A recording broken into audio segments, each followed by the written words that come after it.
Themba in the front right here. Obviously, after your last fight, you called for this spot to be the possible backup for the Vicente Luque Nick Diaz fight, and then it came true. So I guess since then, how's life been? How's camp and just preparation for probably the biggest fight you've faced in your MMA career? Firstly, thank you guys for coming, and yeah, man, it's a blessing to be here. Manifested this through words and action, and here I am, man. I was not the backup. Nah, I was just manifesting this, that I'll be here. And when Diaz or Luque pulled out, you know, they had options, but the last man standing was Themba Gorimbo, and I'm here now. And Saturday, I'll be a ranked fighter. Finally, in my career, I am working towards something that I've always wanted, that is to become the UFC welterweight champion. And yeah, man, I'm grateful of Luque, honestly, because you know what? He does not have to fight me. He didn't need to fight me. There's nothing for him in this fight, but he has to fight me on Saturday, and I have to go out there and win. And I'm going to win. And I'm grateful that he's giving me the opportunity to be a ranked fighter. You know, he could have gone the other way and said no whatsoever, you know. But I'm grateful of him and everyone that played part in this. And yeah, man, it's a blessing to be here. Welcome to the Mamba show. Well, he did an interview last week, and he said that fighting you actually he thinks makes more sense than fighting Nick. Nick Diaz would bring more eyeballs, but in the sportsman-like sense, he said fighting you makes more sense. So I guess what do you make of Vicente as an opponent? I respect Luque, man. I respect him, and I respect what he has done. It's just, you know, unfortunately we have to fight, and I'm going to win. And I wish him nothing but the best, you know, after the fight. He knows what I present. He knows what's coming, and I know what's coming. I'm fully aware of Luque, and yeah, man, nothing but respect for him. If I mean it, I would say may the best man win, but I'm not going to pretend and say I want him to win. Nah, I'm going to win, and I'm not going to say may the best man win. I wish him nothing but the best after the fight. Going off of that, I think you tweeted something along the lines of, I don't know how I'll finish him, but I will. So I guess, are you seeing holes in Luque's game, or is that just confidence in your own abilities when you step in there?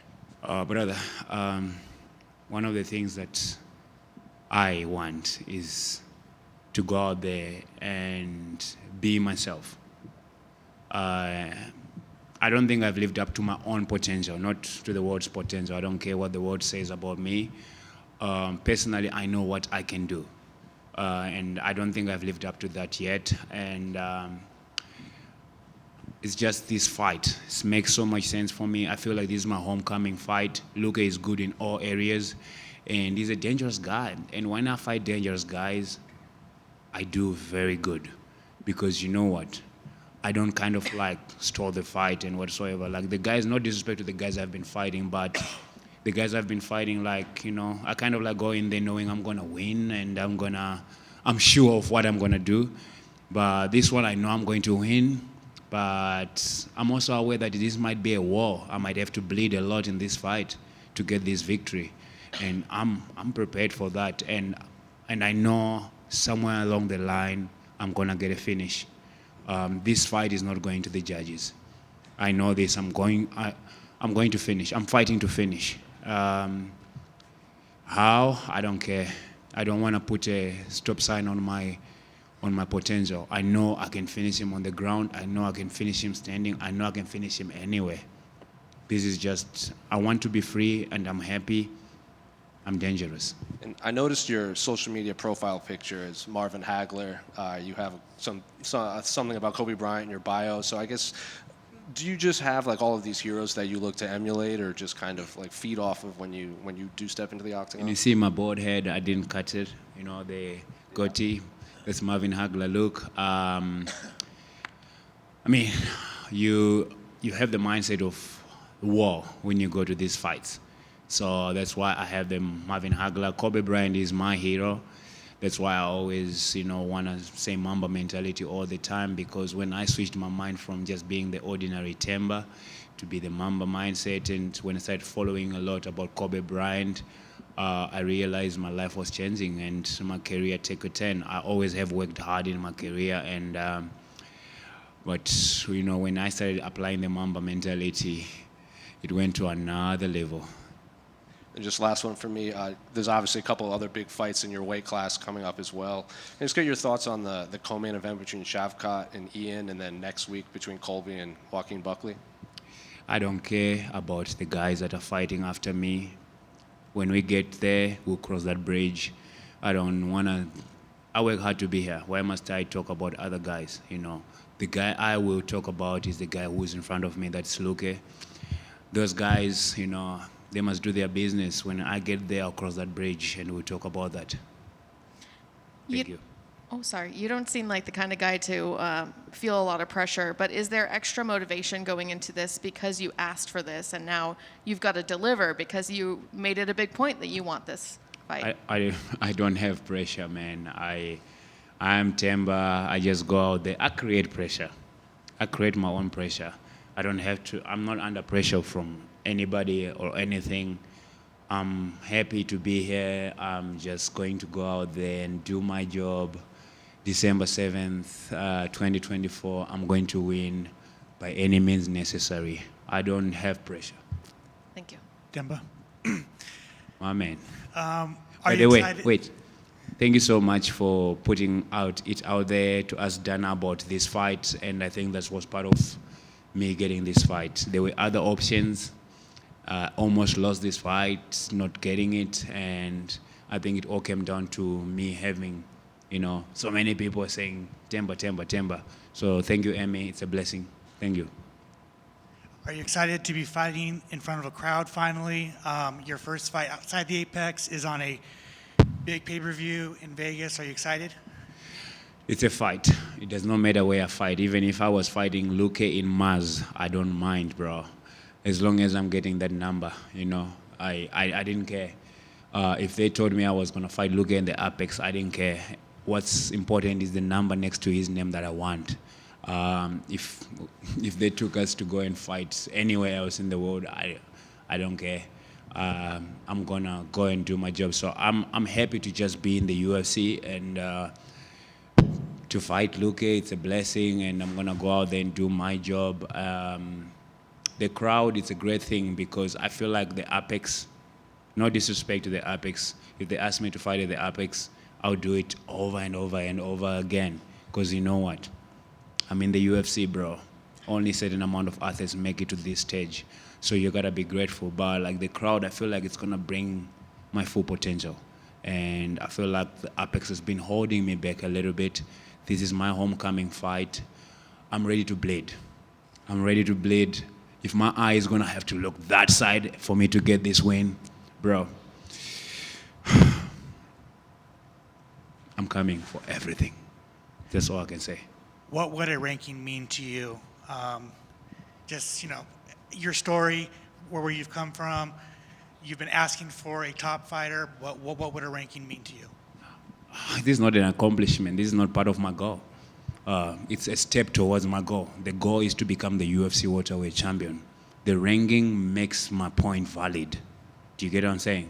It's not an accomplishment that I'll be like, oh, now I'm ranked. Nah, bro. I'm not going to go and celebrate this. I'm going to win and I'm going to be happy, go do what we always do with my friends and my coaches and everything. But like, this is not the accomplishment. The accomplishment is the goal that I set out when I started this sport 14 years ago to become the UFC welterweight champion. You understand?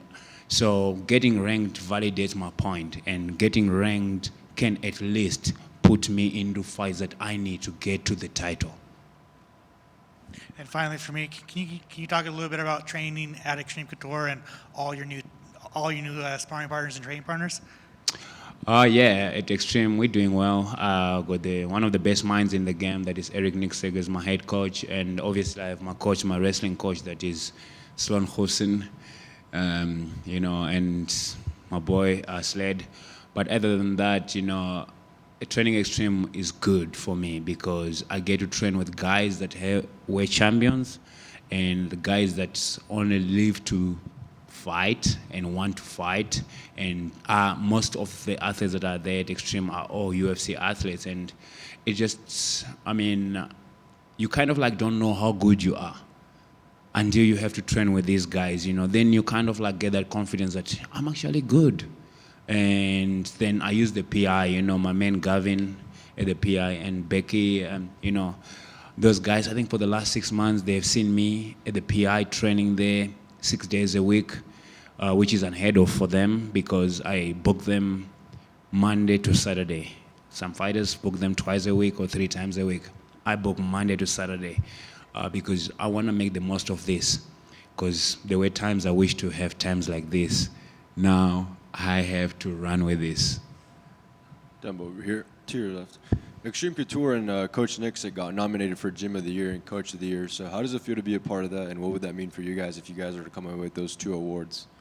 Coach Eric is good, he's smart, and I think one of the best things that he has that I don't think a lot of coaches have is ego of wanting everything to be done by him. Like, I bring my own wrestling coach from South Africa, Sloan over there. He does not have a problem with that. I go to do boxing with someone else. He does not have a problem with that. And I go and do my other stuff everywhere else, and then I still come to Extreme for the knowledge that he has. And I feel like a lot of coaches want to control everything, and they want fighters to be in the palm of their hands. Bro, I'm a fighter. I don't want to be held back. I fight for freedom. And part of fighting is seeking your own freedom. And I feel like he gives fighters freedom to be who they want to be, and obviously guide them when it's time to fight. Thank you. Themba right here. You've been very active lately, and you've said you've only seen your daughters for about 15 days in the last 6 months. Does it feel, when you get opportunities like this against Vicente Luque, does it feel like those sacrifices have finally started to pay off a little bit? Yeah, man. I think in the last 6 months, I think I moved here to train in June. Then I went home for like 5 days in August. Then I came back, did my camp, and then I went home for another 5 days. Then I flew back to Africa to get my visa renewed. And then I went back to Miami again, I think for 3 days. So that's, I think if you calculate, it's 13 days that I have spent with my kids in the last 6 months, trying to make these things happen for them. My goal is to become the champion, but my other goal is for my kids to have a good life that I have not had when I was growing up.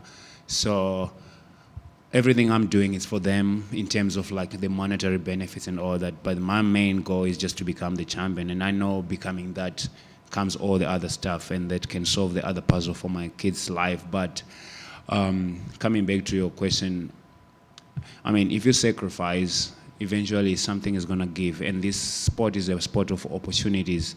It's either you take opportunities or you get given opportunities. And I feel like I'm taking the opportunity. And of course, Luque is giving me the opportunity. And the UFC is giving me the opportunity. And I have to go out there and take it and run with it. And change my life. I think my life is changed, bro. Like, my life is a blessed life. I think my life is already changed in a beautiful way. I am super grateful, even if I don't have anything right now. I think I've made it in life.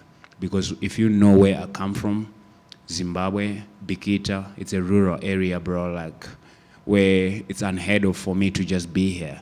And for me to just, even to be on a plane to come to America, I have made it, bro. But now, it's for my kids and everybody else that, that can benefit through that. So yeah, the sacrifices and the hard work has paid off, still paying off, will pay off. And I'm forever grateful to just be here. What a blessing, what a life this is. And thank you guys. It's a blessing to be here. And I think that was the last question, right? Oh yeah, I wish to be here longer, but yeah, guys, thank you so much. I'll see you guys on Saturday after I win. Bless you.